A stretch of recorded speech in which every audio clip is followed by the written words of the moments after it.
ఈ 5 సంవత్సరాలు అయిపోయే లోపు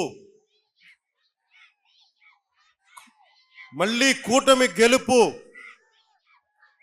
29 కాదు 28కే పోటీ చేయడం కూడా వేస్ట్ అనిపించుకోలేదు. అంత అభివృద్ధిని చేసి పెడతాం, అంత పని చేసి పెడతాం, అంత బలంగా పనిచేస్తాం.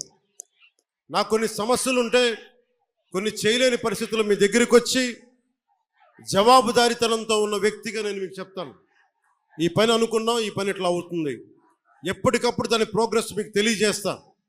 నేను తెలియజేసుకుంటూ, నాకు విద్య, వైద్యం, ఉపాధి, సాగునీరు, తాగునీరు ఈ సమస్యలన్నింటికీ చాలా క్రమబద్ధమైన విధానాలతోటి ఒక ప్రణాళిక రూపొందించాం. దాన్ని ముందుకు తీసుకెళ్తామని తెలియజేసుకుంటూ, పిఠాపురంలో మీకు చెప్పాను ఇందాకే, సాయంత్రం రిజిస్టర్ చేశాను ల్యాండ్ అని. త్వరలోనే అక్కడ నా ఇల్లే కడతాను, ఆఫీస్ కూడా కడతాను, నా క్యాంప్ ఆఫీస్ ఇక్కడ కడతాను. 1 ఎకరం స్థలం, 1 ఎకరం 2 ఎకరాల స్థలం పార్టీ ఆఫీస్ ఈరోజు నాకు బాధగా ఉంది. రోడ్ల మీద ఉండిపోతూ ఉన్నారు. జనసేన ఆఫీస్కి రావాలి అంటే ముందు వాకిళ్ళు తెరిచి ఉండాలి. అందుకని ఒక 2 ఎకరాల స్థలం పెట్టండి, ఎవరు వచ్చినా ముందుకు రావాలి. ఇలా ఉండాలి కనీసం. మా హక్కు ఇది జనసేన ఆఫీసు. చిన్న ఆఫీసులు అయిపోతే ఏమనిపిస్తుంది, దూరం నుంచి ఉంటారు. ఇంత ప్రేమగా వచ్చిన మీకు గేట్లు తెరిచి జనసేన మిమ్మల్ని వచ్చి రా అని చెప్పేలాగే 1 ఎకరం 2 ఎకరాల స్థలం మీరు వచ్చి సాయంత్రాలు కూర్చున్నా నాకు ఇబ్బంది లేదు, మాట్లాడుకునే ఇబ్బంది లేదు, ఇలా రోజు మాట్లాడుకునే నాకు ఇబ్బంది లేదు. అలాగే చాలామంది పిటిషన్స్తో వస్తూ ఉన్నారు. ఈరోజు ఒక 5 మందిని నేను అపాయింట్ చేశాను ఇక్కడి నుంచి రాకముందే. వారి చేత పిటిషన్లు తీసుకుంటా ఉన్నా. ప్రయారిటీ ఒకటే చెప్పాను, ఎవరైనా సరే మెడికల్ సంబంధించిన సమస్యలు వస్తే దాని ప్రయారిటీ తీసుకోండి. అలాగే లా అండ్ ఆర్డర్ సమస్య, ఏమైనా కిడ్నాపింగ్లు జరిగినా, దాడులు జరిగినా అది ప్రయారిటీ తీసుకోండి. అలాగే విద్యార్థులకి ఏదన్నా కష్టాలు, ఏదైనా విద్యకు సంబంధించి ఉంటే అది ప్రయారిటీ తీసుకోండి. అలాగే యువతకి ఉపాధి అవకాశాలు అంటే ప్రభుత్వ ఉద్యోగాలు వచ్చే లోపు మన మద్దతుదారులు, మన తెలుగుదేశం నాయకులు ఉన్నారు, తెలుగుదేశం పార్టీ మద్దతుదారులు ఉన్నారు, కృష్ణరాజు గారు ఉన్నారు, వర్మ గారు ఉన్నారు. ఇవన్నీ కాకుండా కూటమికి నిలబడ్డ చాలామంది పెద్దలు ఉన్నారు. వారందరి కంపెనీల్లో జాబ్ మేళా ఇక్కడే పెట్టుకుందాం. వారిని పిలిపిస్తాను. మన ఉదయ్ శ్రీనివాస్ ఉన్నారు, చాలామంది ఢిల్లీ నుంచి పిలిపించి జనసేన ఆఫీస్లో యువతకి మీకు స్కిల్ ఉంటే వచ్చి మీరు జాబ్ మేళా ఇక్కడే పెడతారు. మీరు వచ్చి మీ సమర్థత ప్రతిభని బట్టి మీరు ఉద్యోగాలు ఇక్కడే సెలెక్ట్ అయ్యేలాగా, మీరు ఎన్నుకోబోయేలాగా బాధ్యత కూడా తీసుకుంటాం ప్రభుత్వ ఉద్యోగాలు వచ్చే లోపు. ఇలాంటివన్నీ ముందుకు తీసుకెళ్తున్నాం. నాకు కనీసం 1-2 నెలలు, 1 క్వార్టర్ సమయం కావాలంటే, కనీసం క్వార్టర్ అంటే గత ప్రభుత్వం క్వార్టర్ కాదు, బ్యాంక్ క్వార్టర్ అంటే 3 నెలలు. ఆ మందు ఇంకా అమ్ముతున్నారా? ఇంకా అమ్ముతున్నారు. అబ్కారీ శాఖ మంత్రి కొల్లు రవీంద్రబాబు గారిని అడగలిగిన పరిస్థితి. ఇంకా వాళ్ళు మందు అమ్ముతున్నట్టున్నారు కదా. ఇంకా అంటే మరి ఏదో కొత్త మధ్య విధానం తీసుకొచ్చే వరకు తప్పదు అనుకుంటాం. దొరకట్లేదండి.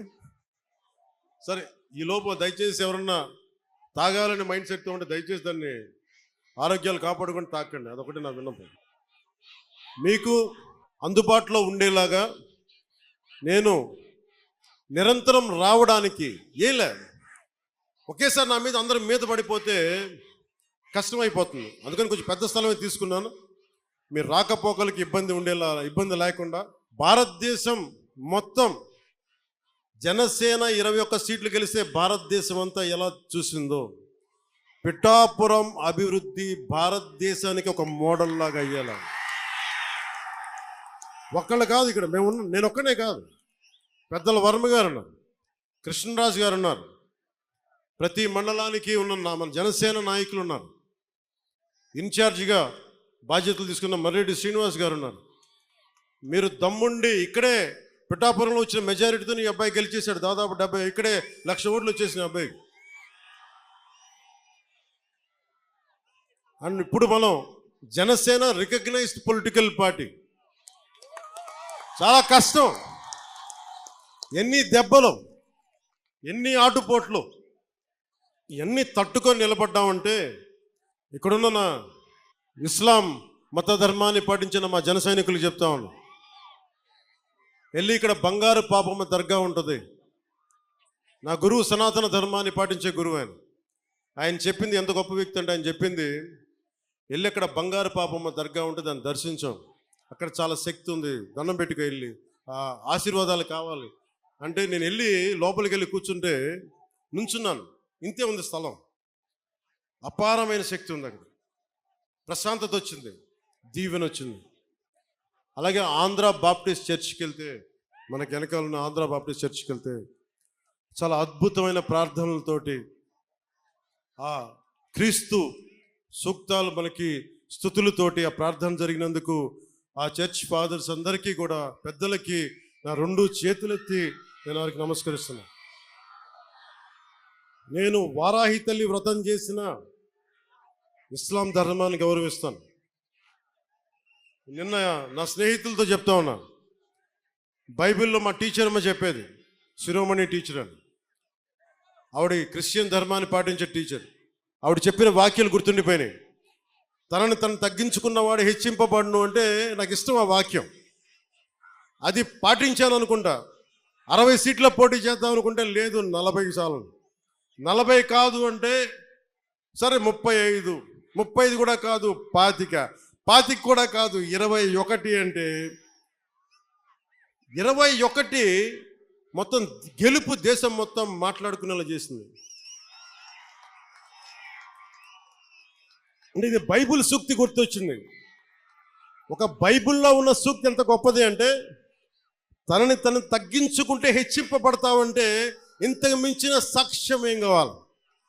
21 స్థానాలకి నువ్వు పోటీ చేస్తే 100కి 100% గెలిచి దేశమంతా మాట్లాడుకునేలా చేసిందంటే ఆ బైబిల్ సూక్తి ఎంత గొప్పదో మా టీచర్కి, ఆ శిరోమణి టీచర్కి, ఆవిరికి నా పాదాభివందనాలు. ఆ తల్లి ఏ లోకాల్లో ఉంది. ఉప్పాడ సభకు పెట్టుకున్నప్పుడు నేను చాలా బలమైన కొన్ని దశాబ్దాలుగా సనాతన ధర్మాన్ని గౌరవించే వ్యక్తిని, పాటించే వ్యక్తిని. వారాహి తల్లి వ్రతం చేస్తున్నా, బొట్టు పెట్టుకున్నా, నా ప్రియ సోదరులు పాటించే ఇస్లాం మతానికి అంతే గౌరవిస్తాను. నా అన్నదమ్ములు, పక్క చెల్లెళ్ళు పాటించే క్రీస్తు ధర్మానికి నేను అంతే ప్రాణం ఇస్తాను. భగవంతుడిని మనం రకరకాలుగా ప్రార్థించుకోవచ్చు. ఒకరు అల్లా అనొచ్చు, నేను ఈశ్వరి తల్లి వారాహి అనొచ్చు, మీరు జీసస్ అనొచ్చు. అన్ని దారులు, భిన్నమైన దారులు ఒక దారికి చేరటానికి అని తెలియజేసుకుంటూ, సర్వ మతాలు